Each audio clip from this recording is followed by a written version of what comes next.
আজকে দুপুরে জানিস তো ওর ভাত করিনি রে, ফটফটে সাদা লুচি করেছি। এই দেখো, আর তরকারিটা কিন্তু একটু অল্প রয়েছে, ঠিক আছে, একটু মিলেমিশে খেতে হবে। কালকে দাদার বাড়িতে গেছিলাম, লুচি তরকারি বানিয়ে নিয়ে গেছিলাম, লুচি তরকারি, চাউমিন আর ইলিশের ভাপা বানিয়ে নিয়ে গেছিলাম। আর তোমাদেরকে বলি, দেখানোই হয়নি কালকে কি কি খেলাম। দিদিভাই ডাল করেছিল, চিচিঙ্গের তরকারি করেছিল, কাতলা দই কাতলা করেছিল, চিকেন কষা করেছি, মিষ্টি দই ছিল। এবার এখানটায় দেখা দেখি ফুলকো ফুলকো লুচিগুলো দেখো, প্রত্যেকটা লুচি মোটামুটি ফুলেছে, দারুণ ফুলেছে। মেয়ের পাতে দেই বাবা, ওর পাতে আবার ফোলা না পড়লে তাহলে ওর মুখ ফুলে যাবে। সবার ভাগে 5টি করে, কেউ বেশিও নয় কেউ কমও নয়।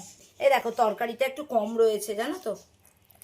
কালকে ফ্রেন্ডশিপ ডেতে সবাই অনেক অনেক ভালোবাসার হাত বাড়িয়েছে। সব ব্লগাররা যারা ব্লগ করে তাদের জন্যও আমার ফ্রেন্ডশিপ ডের উইশ ছিল, সবার জন্য।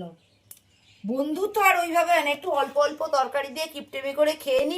লুচি তরকারি খেয়ে উঠলাম, তারপর যদি একটু সুজি না হয় ভাল লাগে বলো?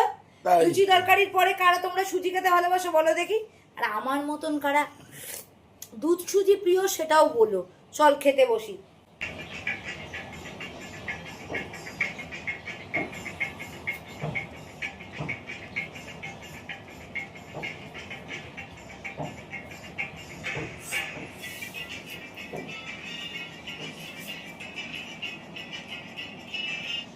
লাল প্রিন্টের শাড়ি পরে গড়িয়াহাটের মোড়ে আসতে পারে ঠিক সন্ধে 6টায়।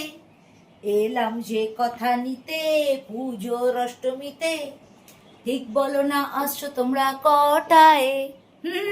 কেমন কি কেমন বেসুরে গলাতে গাঁক গাঁক করে খানিক চিৎকার করে কেমন? বেসুরই হোক আর সুরই হোক, তুই শুনবি না, আমার ভিউয়ার্সরা শুনবে। শোন না, চা নিয়ে এসছি, চা নিয়ে আস্তে আস্তেই তো এখন আমি কাপড় দেখাই। একটা পুজোর শাড়ি এখনো দেখানো হয়নি, দোকানে কিনতে গেছিলাম, তোমাদেরকে বলেছিলাম কোনটা নেব। তোমরা ম্যাক্সিমাম যেই দলে ভোট দিয়েছো সেটাই নিয়েছি। ভোট যে বেশি পাবে বস, সেই কিন্তু আসনে বসবে। সামনেই ভোট আছে, নিয়ম মানতে হবে না বলো? এই লাল শাড়িটাই নিয়েছি, লাল জামদানিটা নিয়েছি, তাই লাল টুকটুক শাড়ি পরে গানও আমি বেসুরো গলায় গেয়েছি। এই দেখো, বাট এই শাড়িটা তো নিয়ে নিয়েছি, আরেকটা ভোটের দরকার রয়েছে। শাড়িটা কেমন হয়েছে সেটা বলো। আমি এখন কনফিউজড, সাদার মধ্যে সাদা ব্লাউজ বানিয়ে লাল কুচি কুচি দিয়ে পরবো, লাল ব্লাউজ দিয়ে পরবো, না গোল্ডেন ব্লাউজ দিয়ে পরবো, সেটা তোমরা প্লিজ একটু কমেন্ট করো তো, আর একটু ভোটটা বাড়াও দেখি।